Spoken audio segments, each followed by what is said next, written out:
In today's Follow the Money, we head to the scenic West where thousands of horses roam public lands. Behind the scenic beauty, there are questions about cost and taxpayer waste, as Joce Sterman reports. The majestic open space of the West is home to thousands of wild horses.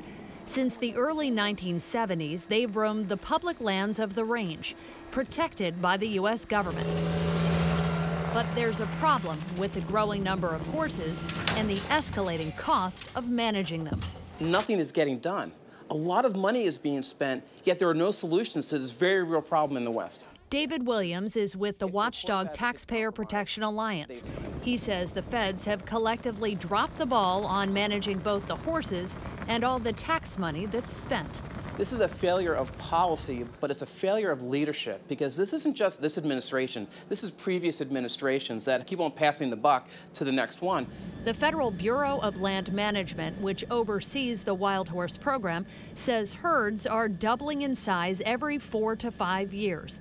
By the end of this summer, by the agency's count, there will be more than 100,000 horses on land it says can only support about 26,000. Meantime, the cost to manage them is growing exponentially. In 2008, the Wild Horse Management Program was budgeted for $36 million. By last year, that number had nearly doubled to $70 million. Much of that money is paid to contractors that house the horses. Trying to find out if all that money is well spent isn't easy. In 2016, an audit by the Inspector General flagged big problems. It found the government pays some contractors amounts based on verbal agreements that aren't even documented. The auditors also found every contract they examined was different because, surprisingly, there were no standard required procedures. There has to be some sort of uniformity with these contracts. And if there are wild differences between them, those are questions that need to be asked but also answered. More than 10 months ago, we submitted a formal information request asking for copies of all the contracts for housing the horses. We're still waiting. Are you just as much to blame in this situation? I mean, there's no question that Congress is to blame because Utah Congressman Chris Stewart is a critic of the Wild Horse Management Program.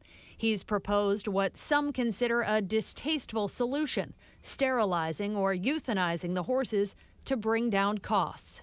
Like $70 million is a lot of money, even to the government, and it's $70 million that we could spend on horses, or we could spend on education, or you could spend on health care. So those are the choices we have.